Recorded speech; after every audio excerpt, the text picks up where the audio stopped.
Good evening. A Mississauga senior is recovering in hospital tonight after sustaining serious injuries over the weekend. The woman was found early Saturday morning in a park, and so far, police have not been able to figure out how she was injured. CTV's John Musselman is live near Lakeshore and Clarkson with more. John. Well, Nathan, it happened in the park behind me, and there's two things to keep in mind here: that this woman did survive overnight in the elements, and she also possibly survived being attacked by wild animals. Peel Regional Police say the family has asked for privacy, but they confirmed to CTV News that a woman in her 70s wandered away from her apartment complex in Mississauga. This happened sometime on Friday. She was not located until the next morning at Lewis Bradley Park. It's down the street from her apartment complex on Bonnie Mead Drive. Neighbor Chris Cunningham lives in the building and tells CTV News the woman has health issues. Sadly, she's lived here as long as I have. I think she's actually lived here longer than I have.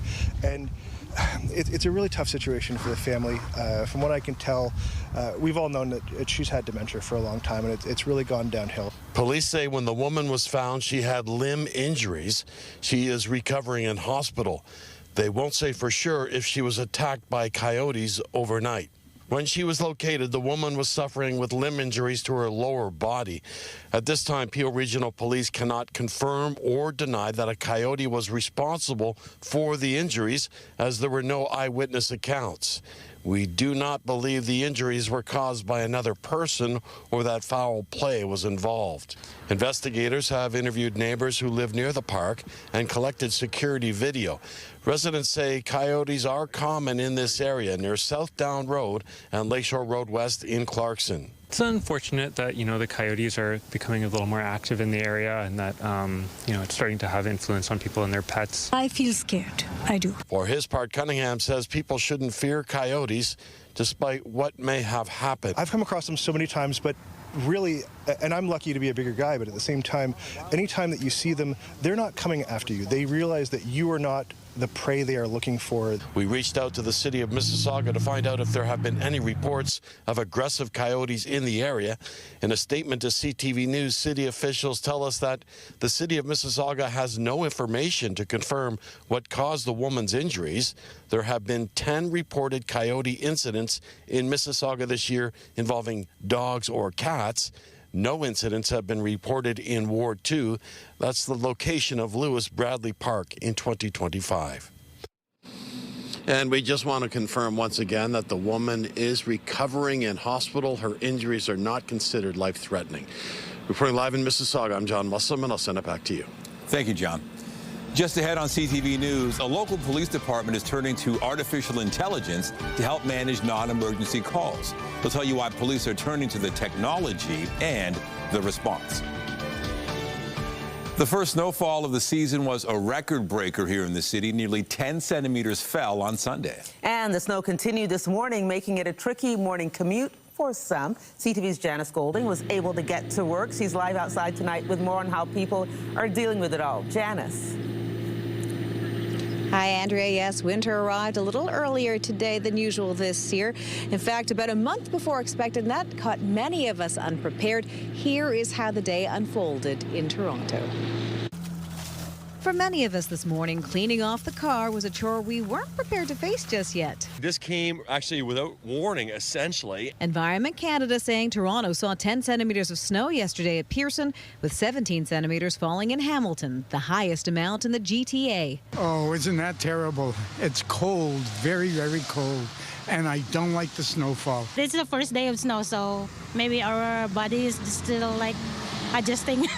Our first blast of winter arrived early this year, the biggest snowfall for a November 9th since 1969. There was a lot of snow, and, maybe winter tires weren't installed just yet because it is a little earlier than we're used to. A lot of snow, icy conditions, and no winter tires meant. In the last 24 hours, we responded to about 220 crashes. In addition, about another 120 reports of either vehicles stuck, cars in ditches, that kind of thing. You see the stuff is going on. I have like 15 cars here on now. It's definitely driven business to shops like DC Tires. It's being relentless here today with phone calls, like We're getting bombarded with phone calls. Minaj Bainey says normally he gets 15 to 20 customers a day, but today he's received more than 100 calls. Suddenly it just came from out of nowhere, and we're here doing this. Esteban says he didn't have his winter tires on, and today his car slid into the sidewalk. Obviously, it's $500 that I have to spend. Toronto police say there was a 52% increase in property damage collisions compared to this time last year, with 38 crashes and 21 personal injury collisions. Someone just hit me on the side of my car. I was lucky because it was very low speed. While many are outfitting their cars with proper winter gear today, they're also outfitting their pups and themselves. It's a little chilly, but I don't mind. You're dressed warmly, you dug out all the winter clothes? Yes, it's great fresh air, so it's all good. Enjoying it so much. It's so beautiful. I feel like all we need is our jacket. I love it. I love it. It's we look forward to the winter. A sunny attitude in some wintry climes. SAA is reminding everyone that it's time to start getting your emergency kits ready, and those would include things like tea light candles and matches, a blanket, non-perishable food items, as well as a shovel and charging cables. Reporting live, I'm Janice Golding. Now back to Andrea. Thanks, Janice. Well, here is a live look at the city this hour. Not much snow falling today, but there have been flurries, and it is quite cold out there. Lindsay Morrison is nice and warm inside, and she's here with a look at the current conditions. Lindsay. Yeah, this is a good place to be tonight, Andrea, because the wind chill, my goodness, wait until you see what it feels like outside right now. Do want to mention that we have some snow falling in parts of the GTA. This is lake effect snow this time. Pickering, Ajax, and then areas like Milton over toward Oakville. Getting some of that light snow will widen things out to show you the stronger lake effect snow squall bands are moving off of Lake Huron. So that's where we find snow squall watches and warnings at this time. 15 to 30 centimeters of snow is going to be possible in some of those areas before about day's end tomorrow. Winds out of the northwest, not overly strong, but noteworthy because it's fueling those squalls. Here's a look at the current temperature. It is -3 degrees, but it feels like -9, and it is going to continue to be chilly right through the overnight hours tonight. We're hanging on to the chance of flurries. Might pick up another centimeter or two by the time we're waking up tomorrow morning. We're going to take you through a full look at your forecast for the week ahead. That's coming up. For now, Andrea, I'll send it back to you. Thanks, Lindsay. Well, testimony continued today in the trial of the man accused in the death of Carolina Hubner-Baccarat. She's the woman who was killed while walking along Queen Street East back in the summer of 2023, struck by a stray bullet fired during a fight between several men. CTV's Allison Hurst was in court today and joins us live with the very latest. Allison. Nathan, we heard from somebody today on the witness stand who worked at the South Riverdale Health Community Center, and he was his second day on the stand. The sound of gunshots prompts a flurry of panic. The shooting happened right in front of a man wearing a blue shirt. That man is Sam McLeod, who worked at the South Riverdale Community Health Center. He was on the stand today testifying in the trial of Damien Hudson, the man accused of second-degree murder in the death of Carolina Hubner-Baccarat. The fatal shot was from a stray bullet on July 7th, 2023, as the 44-year-old mother of two was walking near the intersection of Queen Street East and Carlaw Avenue. In the moments before the gunshots, there was a fight between three men on the street. McLeod stumbled upon it during a walk in front of the health center. They were all angry, he told the court. They were exchanging words while fighting all the time. McLeod testified that the man wearing black had a gun and used it to hit the man in the white T-shirt in the head, knocking him to the ground. McLeod says the man in the white T-shirt pulled out a gun and pointed a gun at the man in black. In this video played for the jury, you can see the man in a white T-shirt with his arm outstretched and something in his hand. McLeod says he said something in another language and the man in black turned back. He turned around and he came back with his gun pointing straight out, McLeod testified. I heard a click and 2 shots went off, and that's when I got hit in the left side of my lip when I ducked out of the way. In the cell phone video shown in court after the shots, the man in white can be seen crossing the street. According to agreed facts, that man in the white T-shirt is Hudson. He has pleaded not guilty. McLeod testified that he doesn't know which gun went off or even if both of them went off in those moments. The trial continues Wednesday. Reporting live, I'm Allison Hurst. Andrea, back to you. Thanks, Allison. One man is in custody after surrendering to police in a Scarborough homicide investigation. 42-year-old Yang Dong was fatally shot on the night of September 24th after police say he was involved in an altercation with a group of suspects outside of a business near Shepherd and Brimley. 29-year-old Donald Kishig turned himself in yesterday. He's charged with second-degree murder. 2 other suspects have been identified as 29-year-old Kai Chen and 28-year-old Kai Xuan Griffiths. Both are also facing murder charges. Anyone with information on their location is asked to contact police or Crime Stoppers. A woman was taken to hospital with serious injuries after a shooting in Flemington Park just after midnight. It happened near Don Mills Road and St. Denis Drive. Now, police say the woman's injuries are not considered life-threatening, and there's no word on possible suspects. Meanwhile, a man was taken to hospital following a shooting near Lawrence and Weston Road. This one happened just before 11 last night. Police say the shooting also damaged the window of a nearby store. Investigators have not provided any details on suspects, and they're asking anyone with information to come forward. No injuries have been reported following a house fire in Scarborough. The fire broke out in the attic of a 2-story home on Stubbswood Square near Midland and Huntingwood Drive. Toronto Fire says everyone in the house made it out safely. The cause of the blaze is under investigation. Well, Halton police have introduced a new way to handle non-emergency calls. It involves using AI to help direct people to needed information without tying up operators' valuable time. CTV's Rahim Ladani explains. This is the non-emergency police line. How can I help? This is Sarah, Smart Answering Routing Assistant, an artificial intelligence system which the Halton Regional Police Service is now using to answer non-emergency calls instead of real people. It just means that our response to a 911 call will be much quicker. Halton police say their real communicators currently answer around 160,000 non-emergency calls every year. For the next step in a noise complaint. And that's slowing down the time 911 operators could be spending helping people whose lives are at risk. When someone calls Sarah, their call will be transferred to a communicator if the situation evolves into an emergency. The system doesn't understand the caller. The caller doesn't speak English and requires translation services. Unusual activity or discrepancies are detected, or if the AI system determines it can address callers' needs. Does not take or handle emergency 911 calls. Those are always going to be a human operator.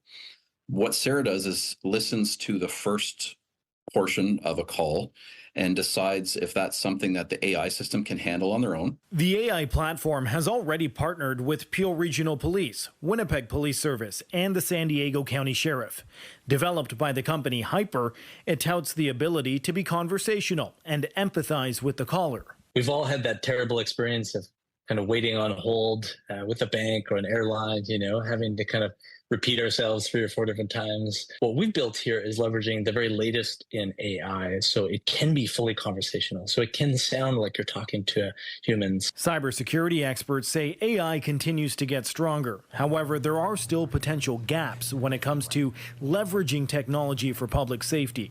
Is it going to be able to be right 100% of the times? We hear about false positives, false negatives all the time with this type of technology. Look, the tech is only getting better. We're starting to see less of that. Is there anything else I can assist you with today? Another tool to help improve response times and keep lines clear for real emergencies. Rahim Ladani, CTV News.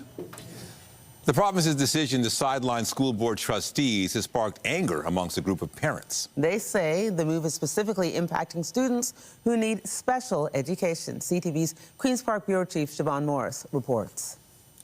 What supports even exist? This mom of 2 kids with special needs explains many parents like her feel lost. We are on island all by ourselves trying to navigate this system in a storm around us, and we don't know where we're going. Trustees who'd been intermediaries, a conduit through which to get answers, not available at school boards where provincially appointed supervisors have taken the reins. The supervisors in the 5 appointed boards are not responsive.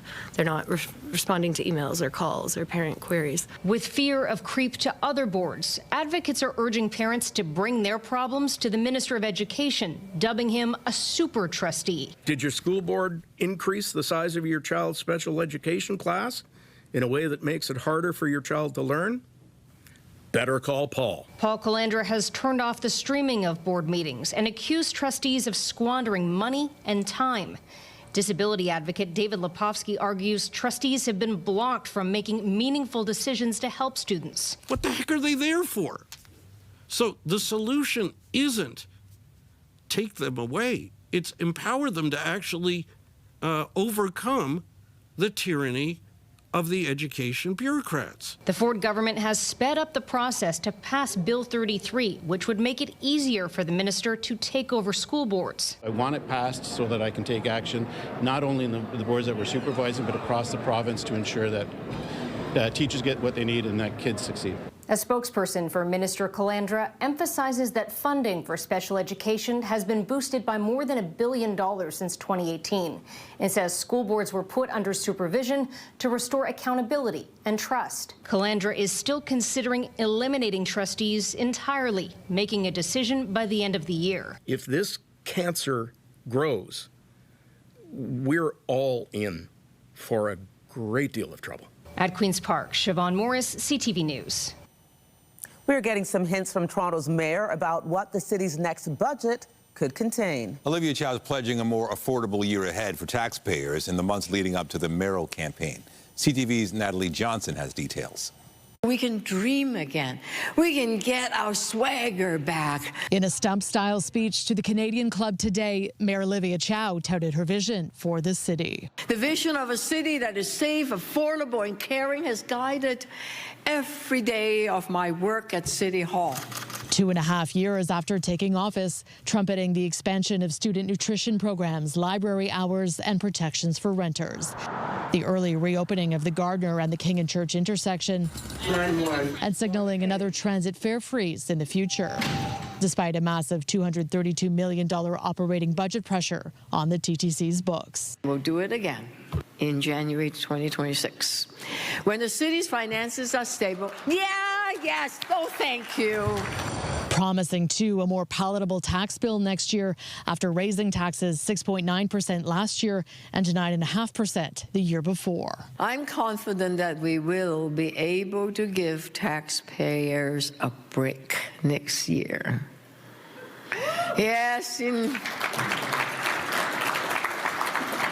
taxpayer needs a break. The spending plan being teased by the mayor certainly sounds like a pre-election budget, but Chow is not yet confirming whether she will seek a second term in the campaign that starts in the spring. Are there more to do beyond next term, beyond this term? I don't know. I haven't begun to think through it because there's the budget we have to put together. The mayor not revealing whether that budget will keep taxes in line with inflation in the year Toronto heads to the polls. Election, what? Isn't that October something? 2026? One budget and 1 year left to go. Natalie Johnson, CTV News. Still ahead, we'll show you the traffic stop that was anything but routine for some Michigan police officers who ended up helping to deliver a baby. Ontario's so-called crypto king was accused of taking millions from investors, and court documents are shedding light on one scheme to try and get that money back. As CTV's John Woodward reports, we're learning more about a kidnapping that lasted several days. That's the self-styled crypto king, Aidan Platursky, in a surveillance photo at Toronto's Ritz-Carlton Hotel in December 2022. And next to him is Darren Achimpong. He said he was a potential investor, even joined Platursky at a nightclub. But this was a ruse to gain Platursky's trust and seek revenge. Platursky was accused of spending much of the $40 million investors gave him on a lavish lifestyle. Only about $3 million was ever recovered. According to an agreed statement of facts filed in Toronto Superior Court, Achimpong pleaded guilty to being part of an operation to kidnap Platursky in this black Ram truck and get him to give hundreds of thousands of dollars back. Once in that truck on December 5th, Platursky was shown a gun, then driven from Toronto to Smithville, where he was beaten. We're not going to show this to you, but the court did play a cell phone video recorded in a field in the dark of the kidnappers threatening to shoot Platursky unless he gives them a password. Platursky refuses. One of them pulls the trigger, not to kill him, just to scare him. Photos show Platursky's injuries from the beating, cigarettes and waterboarding, similar to what he displayed in a video confession these statement of facts say was coerced. Then the kidnappers drove around southern Ontario to Ajax, London and St. Catharines. Surveillance video captured the suspects as they moved around, giving police evidence they would eventually use in charging other alleged kidnappers. 3 days after it began on December 8th, Platursky was dropped off at the Ritz-Carlton. The fate of the other accused has yet to be decided. They've pleaded not guilty. The next trial is slated to start in January. John Woodward, CTV News. The Prime Minister was out selling his budget on the East Coast today, meeting with New Brunswick's Premier Susan Holt. Mark Carney then announced the next segment of major projects will be revealed on Thursday. CTV's senior political correspondent Mike LeCouture on how Holt feels about it and what other provinces want from Ottawa. With this next round of major projects, the government will face even more pressure to please every province. And the Prime Minister was providing few hints as to where they will go. The next round of major projects is going to be announced later this week. On Thursday. So we know when, but we don't know what will be announced in the second phase of the so-called nation-building projects. New Brunswick was left off the first list in September, but Premier Susan Holt is hopeful that won't happen this time. We've been working hard on a number of projects, and the announcement won't be the Interties. It will be one of the other projects that we've been pushing for. The first round of projects to have federal support included LNG expansion in BC, a small modular reactor project in Ontario, expanded port facilities in Montreal, and 2 mines in Western Canada. Alberta Premier Danielle Smith is pushing for a bitumen pipeline to Tidewater to be on the next list. On her radio show this weekend, she said she's in discussions with the federal government. We've been going back and forth now daily on a memorandum of understanding, and I hope that we're able to iron out some of the differences that we have in time for Grey Cup or shortly after. BC's premier has pushed back on a pipeline running through his province, but Prime Minister Carney hasn't ruled one out, possibly dropping a hint last Friday. One of the things with, don't worry, we're on the pipeline stuff. Danielle's on line 1. Don't worry, it's going to happen. But well, something's going to happen, let's put it that way. The Prime Minister's announcement will be in Prince Rupert, BC, perhaps an indication that province will see the approval of another major project. Mike LeCouture, CTV News, Ottawa. Leaders and climate experts from around the world are in Brazil this week for the start of the Global Climate Summit, COP30. On the agenda, how to rein in the climate crisis before catastrophic warming becomes inevitable. CTV's Scott Hurst reports. International leaders are being urged to tackle the climate crisis with more urgency and more cooperation, but it comes at a time when some key global partners appear to be backing away from the climate fight. I am very worried about Canada's participation, given that the recent signals that we have gotten from Prime Minister Carney and his government have only been about moving back on existing policy.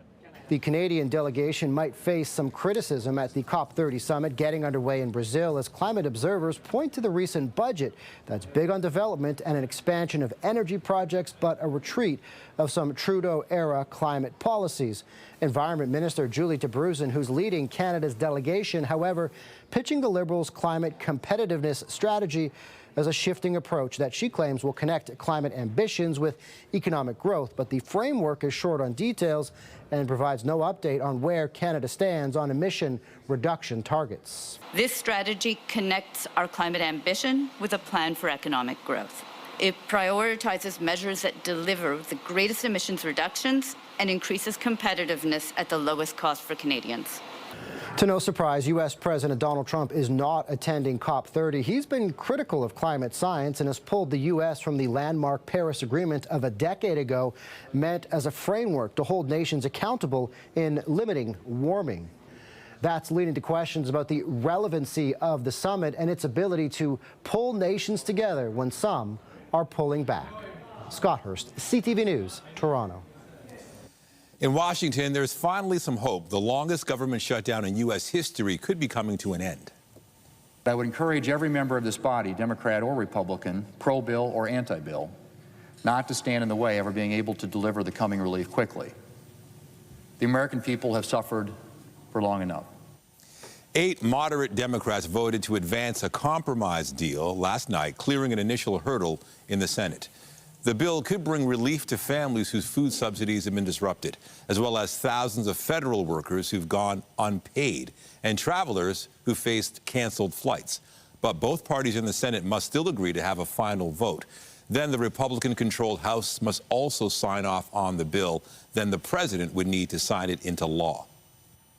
A traffic stop near Detroit proved to be anything but routine when a woman in labor couldn't wait to get to hospital. Okay, just take a couple breaths. We're going to start priority medical for you here. I need to lay on the back and the center of the ground, and I'll tell you exactly how to help deliver the baby. Are you able to get out? I'm 10, I'm laying the seat all the way back. She's unable to get out. Head is coming out, sir. Stay calm. Baby's breathing, crying. All right, gentlemen, congratulations. The officer initially pulled the vehicle over for speeding as it rushed to the hospital. Another family note on this story, the dispatcher you can hear on the video was the officer's younger brother. Coming up, after more than 25 years, Canada loses its measles elimination status. Health officials explain how we got here and what this setback means going forward. And I'm Pat Foran. Coming up on Consumer Alert, if you're flying with expensive items, it's usually a good idea to keep them with you in a carry-on bag. But a man traveling with luxury watches and gold jewelry says an airline staffer took his carry-on bag and lost it. Well, that story, that's just ahead. Now, typically when we get our first flakes of the season, it only results in a little bit of a dusting. But in Toronto, we had nearly 10 centimeters of snow yesterday. Last year, it took until February for us to get 10 centimeters of snow for the first time.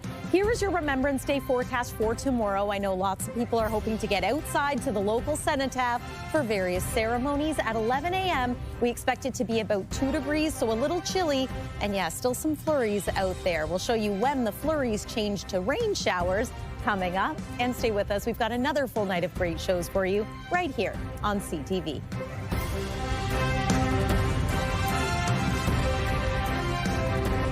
When you see it happen, send it to CTV News. Text 10400 from your screen to ours. Text 10400. It's an unfortunate part of flying. There's always a chance your checked luggage could go missing. It's why if you have something extremely important or expensive, you may want to keep it with you in your carry-on luggage. Here's Pat Foran and Consumer Alert. Pat. Thanks, Andrea and Nathan. An Oshawa man went to Jamaica in August with his wife for a memorial service and an anniversary party. He had expensive watches and jewelry in his carry-on bag. He says the airline forced him to check the bag and then lost it.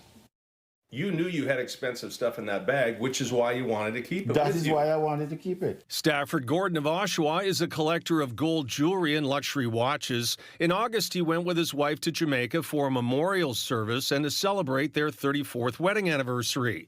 He took 2 watches, jewelry, suits, shoes, and other items. He used a carry-on so his suitcase would stay with him at all times. But at the last moment, an airline staffer took it and said it must be checked. He just took the bag and stepped away and left. Called back and said, "What seat are you in?" And I was like, 23, and he just left. Gordon says when they got to Jamaica, his suitcase was missing. I found out that there was nothing. They had no record of my bags, nothing. It was gone. So I had to attend now the memorial in my travel clothes. Gordon flew American Airlines, and when he complained, he was told to provide receipts for the missing items. But he says some of the jewelry and watches were 10 to 20 years old, so he didn't have them. He estimates the missing goods are valued at $10,000. My jewelry alone is worth at least $8,000. When CTV News reached out to American Airlines, a spokesperson said, "Our team has been in touch with the passenger to learn more about their experience and address their concerns. We are working with them to come to a resolution." In the end, Gordon was compensated $1,272, which was not enough for him. I need adequate compensation for my loss. You have a carry-on allowance The airline has to honor that. Air passenger rights advocate Gabor Lukash says Gordon should have been given $3,000 as a starting point, and if he can prove the value of his items, he should get much more. He advises Gordon to take the airline to small claims courts. If the airline takes your baggage, they are liable for your baggage. They have to deliver it back to you. Gordon says it was a frustrating experience, and he still wants more compensation for his lost carry-on. And when flying, take photos or video of expensive items you have with you. If you're told you must check a carry-on bag, you may want to remove valuables, medications, or important documents in case it does go missing. On your side, I'm Pat Foran. If you have a consumer story idea, email us at alert@ctv.ca. All right, to the forecast. I know it's not winter yet, but it certainly feels like it, and we're talking record-breaking territory with the snowfall. Yes, yeah, we encountered that snow yesterday. We certainly came in did. here. And Lindsay, we were happy. Lindsay came in on the weekend, and we were really thankful because you know how I feel about doing the weather. Yeah. Well, it's my You're pleasure a pro. to be here. You're a Thank pro. you, Andrea. Well, enough about that. What I want to talk about is the fact that there could be a little more snow coming for some areas. In fact, Environment Canada has just recently issued another winter weather travel advisory. So I'm going to show you which communities are included in that. But if your commute tomorrow morning involves the Highway 400, you may want to be paying close attention to this. But first, let me show you what it looked like earlier today in and around Barrie. It was the first snow for that community as well. And not just in Barrie, but Kitchener-Waterloo picking up upwards of 15 centimeters of snow. And here's Ottawa, the city just getting pummeled by snow last night and into today, shovel-worthy snow, in fact. Let me show you this special weather statement now in place for areas like Orangeville, over toward Innisfil, including Newmarket, and then extending into the Uxbridge area, Pickering over toward Oshawa. So this is a winter weather travel advisory warning of some additional lake effect snow into tomorrow morning.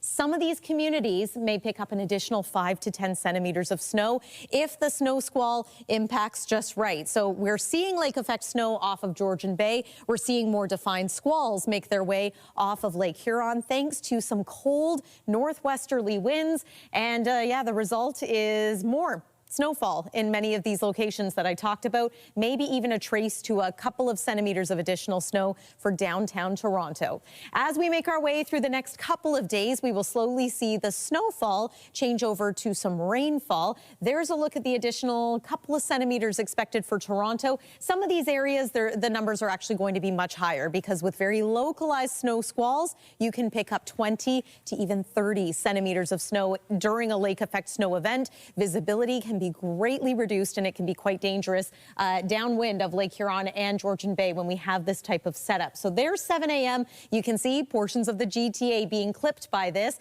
It does improve the weather as we make our way into Tuesday afternoon. And then by Wednesday, it's likely that any precipitation that falls should fall as rain because at that point, the temperature should be mild enough. We should be up closer to about 6 degrees. Winds, another part of the story as we progress through this week. They're still going to be strong, but they do change direction. So eventually we will tap into more of a southwest wind. I did want to point out the fact that it is cold right into the southern United States. 1 degree this hour in Atlanta, Georgia, 2 in Nashville, Tennessee. And yes, we are at -4 degrees right now in Toronto. It feels like -10. So you can expect that it might be even a little bit colder than what our overnight lows suggest. And temperatures tomorrow for daytime highs eventually climbing to about 3, 4, 5 degrees, depending on where you're joining us from. But at 11 a.m. for those Remembrance Day ceremonies, it will be colder than that. Temperatures climb to about 7 for Thursday and Friday. Check out Sunday, up around 11 degrees, but just for one day. That's the weather for now. Nathan, over to you. Thank you, Lindsay. Also tonight, the increased risk of a car crash after a concussion. A new study done in Ontario examines the long-lasting impact and heightened possibility of a collision. Canada has held a measles-free designation since 1998. But not anymore. Canada was stripped of this status for a number of reasons. CTV's Annie Bergeron-Oliver explains. Measles is one of the world's most contagious diseases, but low vaccination rates leading to a year of outbreaks across the country have lost Canada its measles-free status. Everything's pointing in the right direction. Unfortunately, We couldn't stop the outbreak completely in time to lose our elimination status. But the direction of travel is that we will get it back. Canada received its measles elimination status in 1998 after decades of rallying to stop its circulation. But now the virus has come roaring back. From 1998 to 2024, an average of just 91 cases were reported annually. So far this year, 4,800 cases have been confirmed, with another 362 considered probable. It's because of some localized areas that have been under-immunized, and it's a shame because it's not a reflection of overall Canadian experience. Measles infects the respiratory tract and then spread throughout the body, with a rash and high fever the most common symptoms. While most recover, it can cause deafness and, in rare cases, death. The second the rash starts, it's like anybody would know.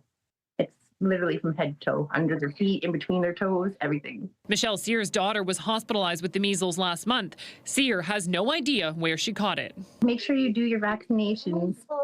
That's my biggest concern, because if I was a little late with hers, and I think that if I would have got it on time, then maybe she wouldn't have got it. The Public Health Agency of Canada says transmission is slowing, but that it will take time to finish this outbreak. Annie Bergeron-Oliver, CTV News, Ottawa. A new study done right here in Ontario is shedding light on the connection between concussions and car accidents. The research suggests that people may not want to rush getting back behind the wheel after sustaining a concussion. CTV's health reporter Pauline Chan has the details. Dr. Don Redelmeyer is an internal medicine specialist and researcher. We looked at every adult in Ontario diagnosed with a concussion over the last 20 years. So that's a sample size of around 400,000 individuals. And what they found was a dramatically higher risk of being involved in a car crash after suffering a concussion. Patients in the aftermath of a concussion face about a 50% increase in the risk of a traffic crash, a 50% increase. 1 in every 13 concussion patients was injured in a serious car crash. The increased risk accounted for 1,633 ambulance calls, almost 60,000 days in hospital, and $835 million in medical costs. It's a big surprise. What was even more surprising was just how dangerous the very first month was. That was associated with about a 500% increase in the risk of a subsequent traffic crash. The study's findings hold not just for those driving, but even former concussion patients who are on the streets as pedestrians. They also found that the risks grew with the number of concussions a patient had suffered. I think it's a function of the brain fog, the slowed reactions, the episodes of inattention, the times of confusion that just make it harder to navigate in high-speed traffic. You can even find remnants of it 10 years later, but the most dangerous time is going to be the first 4 weeks. Redelmeyer says concussion patients are advised to get out of the house and do moderate activities as they recover, but he urges extreme caution whether you're driving or walking in traffic. Pauline Chan, CTV News. After the break, snow and soccer. Not a good mix. Supporters help prepare the pitch as AFC Toronto gets ready for its rescheduled playoff match against Montreal. Thousands of vehicles manufactured in 2023 and 2024 are being recalled in Canada. With more, here's Mirella Fernandez from B&M Bloomberg. More than 13,000 vehicles are being recalled over an engine concern. Lexus and Toyota models are on the list of vehicles being recalled over a fear the engine could stall. It is only a problem for cars with a 3.4-liter twin-turbo engine. The Lexus models are the GX550 and LX600. For Toyota, it's the Tundra. Toyota recalled 10,000 vehicles last year for a similar problem. Owners will be notified by mail. Here are the closing numbers for the day. The Canadian dollar is up to $71.35. West Texas Intermediate crude is up over $60 today. Western Canadian Select is up a bit to $47.92. And the TSX gained more than 400 points to end the day at 30,316. Those are your business headlines. I'm Mirella Fernandez. The Business Report is brought to you by Canadian Western Bank, the bank built for business. Okay, here we go. Canada Post has submitted a plan to the federal government to make its business model financially sustainable. In September, Ottawa gave the Crown Corporation 45 days to deliver a blueprint. Canada Post says it won't share details of its proposal until it is approved by the government. The corporation has experienced billions of dollars in annual losses in recent years. And PayPal is bringing its Buy Now, Pay Later service to Canada. Partnering with companies like Ticketmaster and the Home Depot, customers can pay for purchases of between $30 and $1,500 in 4 interest-free installments over 6 weeks. And there are no late fees. PayPal launched its U.S. Buy Now, Pay Later service in 2020. And record-breaking snowfall in the nation's capital set the stage for a memorable Canadian Premier League championship game. Anyone's to claim in the air. Bicycle! Oh my God! The most incredible goal in CPL history! It's being called the Icicle Kick. An incredible goal by David Rodriguez. It was the first of 2 as Atletico Ottawa won the North Star Cup yesterday. They beat the defending champion Calgary FC of Calgary 2-1 in extra time. This was the home team's first North Star title. Inside 10 minutes to give the Shield winners, AFC Toronto, the advantage. This is Hunter in towards the penalty area, and it is finished off. Esther Okoronkwo. And here's a look at the AFC Toronto game underway right now at York Lions Stadium. Toronto opened the scoring just under 7 minutes into the game, celebrating right there by taking a dive into the snow on the sidelines. AFC is now up 3-0. The second leg of their Northern Super League semifinal against Montreal was set to be played yesterday, but was postponed due to the weather, and the team called in volunteers to get the pitch ready for game time. CTV's Sean Leathong has more. A community cleanup. Fans of AFC Toronto helping shovel the pitch at York Lions Stadium, clearing the way for their team to play. It's fun. I mean, like, this is our inaugural season. We don't get to do this again. And, you know, the more you can be involved as a fan, I feel like the closer you can be to the team. One of the best things about sports is community. And, like, this is a pretty good example of that. Yesterday was supposed to be the second leg of AFC Toronto and Montreal Roses FC's semi-final in the Northern Super League, but snowfall prevented the game from going ahead, instead postponed to today. With a call going out to AFC's fan supporter group called Vermilion Vanguard to help shovel, with several answering. A lot of us, we've waited our whole lives to have women's professional soccer in Canada. And the players on either side are grateful for the effort. I think it's amazing, like, all the organization from AFC Toronto to make this happen. It's incredible. I mean, obviously the fans, they just really want to see us play. Happy to have, you know, this is the only playoff match that we get at our field. So just excited to see playoff football, I think, like any real supportive fan would be. Kaylee Hunter, the strike! AFC Toronto finished with the best record in the league this season, and they're up currently 2-0 in their aggregate 2-game series against Montreal. Winning tonight would mean a trip to the final against Vancouver this coming Saturday. We feel good, but still cautious. Obviously, Montreal is a very good team, and even though we have that 2-0 lead, we know it's not over, and we're going to have to be good today. In a season already considered a success on the field, fans are showing how strong the support is going forward. Sean Leathong, CTV News. Thousands of flags were placed on the lawn outside Sunnybrook's Veterans Center this morning. It's all part of an annual tradition ahead of Remembrance Day. CTV's Mike Walker has more.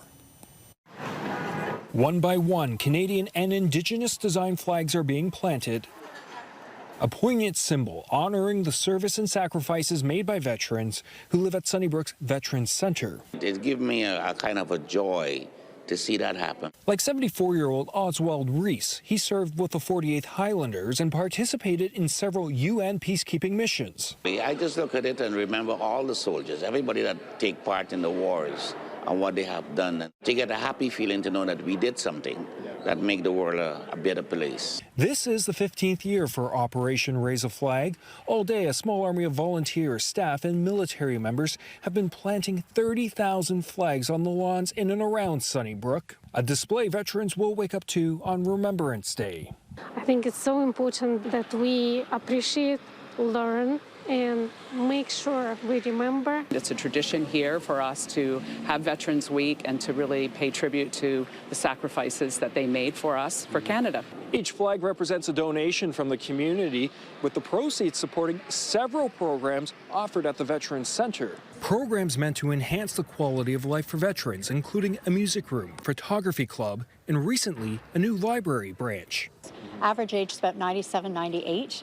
And I really strongly believe that a big part of that is because we do focus on enhancing their quality of life. It's more than just about their physical health. 150 veterans call Sunnybrook home, like Len Kubis, who spent the morning watching from the window. I'm impressed with all the activity that supports veterans.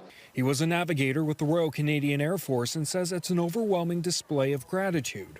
Some of my classmates ended up not surviving their tour of duty, so I'm very happy to be here.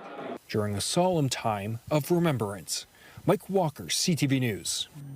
I'm just glad they were able to get the flags into the snow. Yes, I mean, it still looks so beautiful, doesn't it? And you may consider this weather pretty beautiful, but it could create some complications again for tomorrow morning's commute. Here's one more look at the winter weather travel advisory now in place for the north end of the GTA and east of Toronto as well. This snow is starting to fill in. It's very fine, it's fluffy, but it is falling out there and will on and off through the night tonight into tomorrow morning. There's your Remembrance Day forecast for 11 a.m. and one more look at the 7-day forecast. Andrea and Nathan. Thanks, Lindsay. Well, be sure to join Omar Sachedina tonight at 11 for the CTV National News, followed by Zrada Allman with our next local newscast at 11:30. Meantime, our coverage continues anytime on CP24 and at ctvnewstoronto.ca. For Lindsay Morrison and all of us here at CTV News, thanks for watching. Have a good night.